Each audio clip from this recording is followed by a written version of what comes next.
Restez informés chaque jour avec Scoop FM. Désormais, suivez nos journaux sur nos chaînes partenaires à Lubumbashi sur Sky Radio, la 97.7 MHz, à 6h, 9h, 12h, 15h, 19h et 21h. Suivez-nous également sur la radio communautaire Moïseni chaque jour à 9h05, 10h03 et 21h juste. Le journal du Scoop FM passe aussi sur Kipushi 24 Radio à 8h30, 12h30, 16h juste, 18h30 et 21h30. Retrouvez-nous également sur Vox Congo. Téléchargez dès maintenant l'application Vox Congo pour rester informé en temps réel.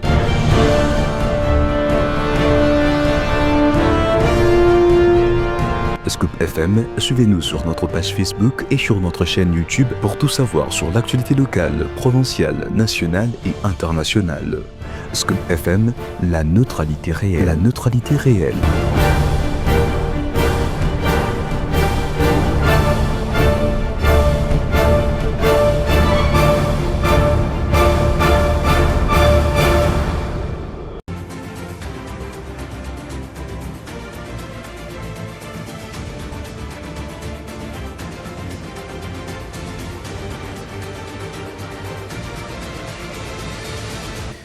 Merci de nous suivre sur Scoop FM ainsi que nos chaînes partenaires. Bonjour à tous et bienvenue à cette édition du journal. Voici les principales articulations. Le président Félix Tshisekedi est arrivé dimanche 5 octobre à Mbujimayi dans les Kasaï orientales pour inaugurer les nouveaux bâtiments de l'université officielle et inspecter d'autres infrastructures. Cependant, la population locale dit attendre la concrétisation des promesses du chef de l'État dont la relance de la minière des Bakwanga à suivre dans ces journaux. La projection en avant-première du film Muganga, celui qui soigne à Kinshasa le dimanche 5 octobre 2025 a eu lieu au centre culturel et artistique des pays d'Afrique centrale. On en parle dans ce journal présenté par Gloire Diboué. Bienvenue à tous. Tel qu'annoncé dans les sommaires, arrivé ce dimanche 5 octobre à Mbujimayi, le président de la République Félix Antoine Tshisekedi Tshilombo a été accueilli par une foule enthousiaste. Son programme prévoit plusieurs activités et suivez plus de précisions dans cet élément de reportage. Le temps s'est arrêté ce dimanche à Mbujimayi, dans la tente du chef de l'État, Félix Antoine Tshisekedi Tshilombo. Dans les rues modernisées de la capitale du Diamant et aux abords de l'aéroport de Bipemba en rénovation, la population est très mobilisée, comme à chacune de ses déplacements au centre du pays. C'est en début de soirée que l'avion présidentiel Simon Kimbangu s'est posé à Bipemba. Les autorités politico-administratives nationales de la province étaient en premier plan dans cette haie d'honneur dressée pour le président de la République. Les représentants de forces vives locales, les autorités traditionnelles étaient bien alignés pour serrer la main du chef de l'État. Comme à chacun de ses déplacements, ici dans son terroir natal, le chef de l'État, Félix Antoine Tshisekedi Tshilombo, était visiblement détendu et accueilli en triomphe. C'est l'expérience d'un amour éternel avec des compatriotes du centre et surtout une expérience de gratitude pour les nombreux projets qui ont métamorphosé la ville de Mbujimayi. En tête de peloton, Félix Tshisekedi a effectué une marche à pied de l'aéroport de Bipemba jusqu'à sa résidence dans la ville Miba, drainant une foule compacte acquise à sa cause. Cette mission d'itinérance de courte durée est l'occasion pour le président Tshisekedi d'inspecter l'état d'avancement de plusieurs projets d'infrastructures publiques. Au cours de cette mission éclair, le chef de l'État va inaugurer le nouveau campus de l'université officielle de Mbujimayi. Un véritable joyau, sorti des terres en 3 ans seulement et construit suivant des standards internationaux. Actualité au Nord Kivu, l'inspecteur général de la police nationale congolaise, le commissaire divisionnaire principal Filémon Patience Mouchindiav est arrivé dimanche 5 octobre 2025 à Beni, chef-lieu provisoire du Nord Kivu pour une mission des contrôles et d'audit des forces des polices. À son arrivée à l'aéroport de Beni, Mavivi, le général a expliqué à la presse que sa présence visait à inspecter, contrôler et auditer les troupes dans un contexte marqué par la prise des Goma et d'autres localités par le rebelle du M23 et AFC. Le général a salué la bravoure des policiers qui ont soutenu les FARDC et résisté aux assauts des rebelles. Il a rappelé que sa mission première reste la sécurisation de la population et les renforts aux forces engagées sur les terrains. Toujours au Nord Kivu, 16 combattants de la rébellion M23 se sont rendus aux forces de sécurité, révèlent les forces armées de la République démocratique du Congo, FARDC en sigle, qui affirment avoir aussi arrêté 23 présumés collaborateurs de ces groupes armés dans la province du Nord Kivu. Quelques collaborateurs ont été arrêtés à Lubero, confie les lieutenants Marc Ilungo, porte-parole des opérations Sokola 1, affirmant que certains sont passés aux aveux. Parmi les combattants rendus détail les speakers de l'armée, certains avaient été recrutés par force lors de la prise des entités. Ils ont décidé de quitter le maquis avec 6 armes à feu et des tenues militaires. Sur un autre chapitre, le gouverneur de la province de Tanganyika, Christian Kitungwa, marque un tournant décisif en remettant en question les actions de sa prédécesseur et en préparant les retours de Dani Bonza. Cette initiative suscite des interrogations sur la stabilité politique et l'avenir de la gouvernance dans la province, alors que les citoyens et les politiciens s'interrogent sur les implications de ces changements. Florence Kafunda. Dans un contexte politique marqué par des tensions et des ajustements, le gouverneur Christian Kitungwa prend des mesures audacieuses en recadrant les actions de sa prédécesseur. Ce geste n'est pas simplement une question de leadership, mais une volonté manifeste de redéfinir la direction politique de la province de Tanganyika. La décision de préparer le retour de Dani Bonza souligne une stratégie visant à renforcer la légitimité de l'administration actuelle en s'appuyant sur les figures populaires. Cela pourrait potentiellement vulgariser les soutiens populaires et apaiser les frustrations résultant de l'administration précédente. Cependant, cette dynamique pourrait également engendrer des divisions, notamment parmi les partisans de l'ancienne gouvernance.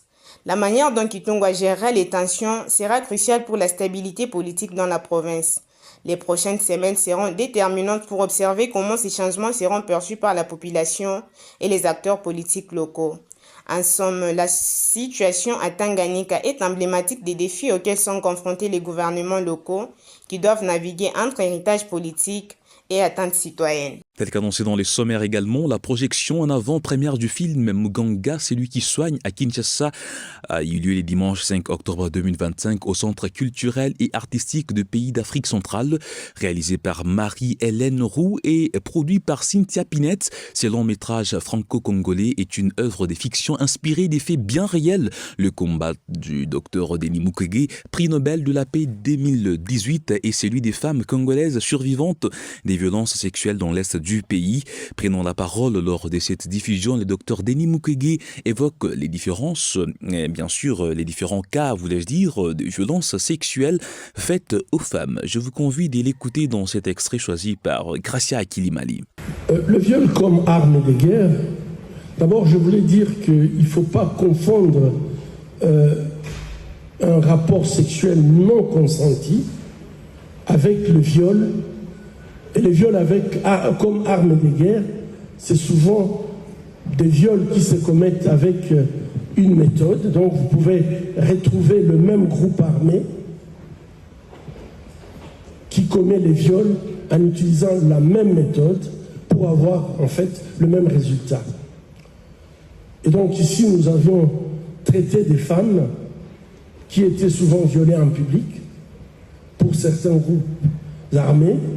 D'autres, c'était des viols collectifs, des viols en présence de la famille, des enfants, des parents, de la communauté, mais des viols avec torture ou en fait des viols avec esclavage sexuel. Chaque groupe armé utilise sa méthode pour humilier la communauté considérée comme ennemie. Mais ce sont des viols qui sont massif, puisque nous avons des cas où un village est attaqué et 200 femmes sont violées dans une nuit.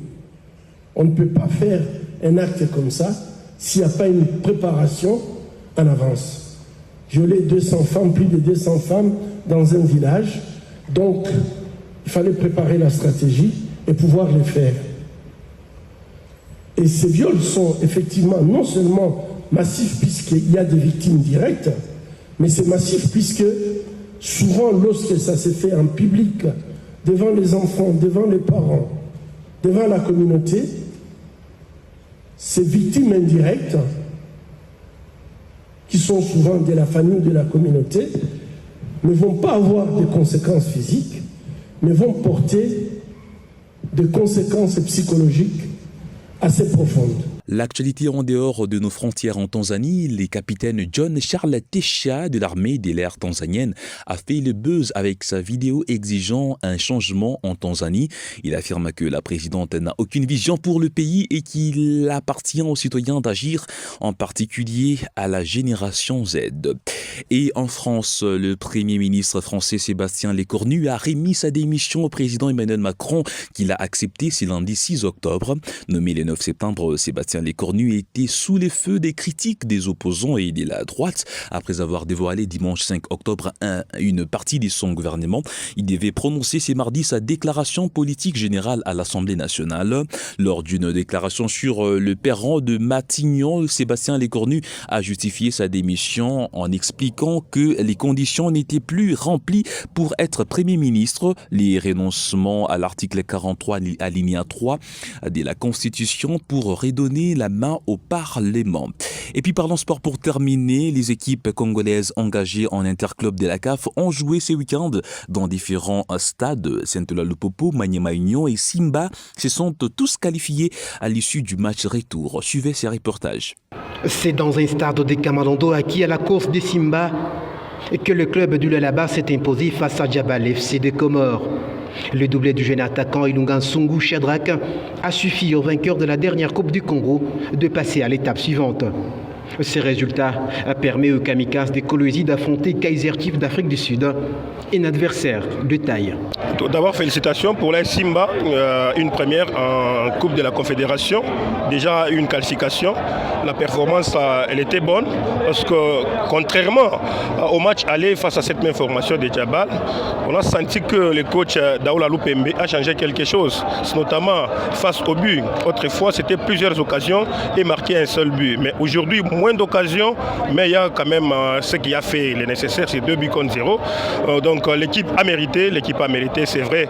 On ne doit pas dire que c'est parce que Djabal a joué tous les 2 matchs à l'extérieur. Non, sur le plan jeu, même tactique, même les dispositifs, j'ai vu aujourd'hui, quand même il est resté sur le plan tactique à 4-3-3. Également pour la formation de Djabal qui a joué aujourd'hui comme autrefois à 4-2-3-1. De son côté, FC Saint-Eloi Lupopo est allé faire l'essentiel à l'extérieur en arrachant un nul d'un but partout. Alors que Maniema Union, au terme des matchs houleux, s'est qualifié par un nul de 2 buts partout. Notez que seuls les Aigles du Congo sont éliminés de la course parmi les clubs congolais engagés en compétition africaine. La sérénité doit caractériser cette formation de Kolwezi parce que vous jouez face aux Sud-Africains du Kaizer Chiefs, ça ne badine pas. Mesdames et messieurs, ainsi prend fin cette édition du journal sur votre radio. Merci à tous de nous avoir suivis. Prochain rendez-vous demain. D'ici là, portez-vous très bien. À très bientôt.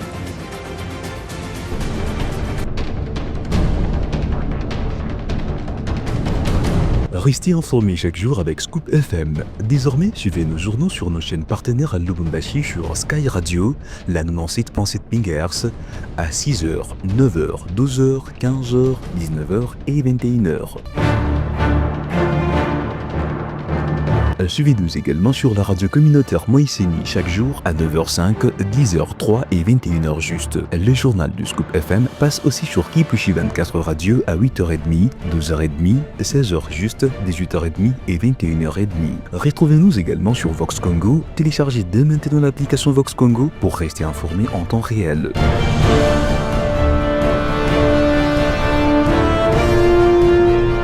Scoop FM, suivez-nous sur notre page Facebook et sur notre chaîne YouTube pour tout savoir sur l'actualité locale, provinciale, nationale et internationale.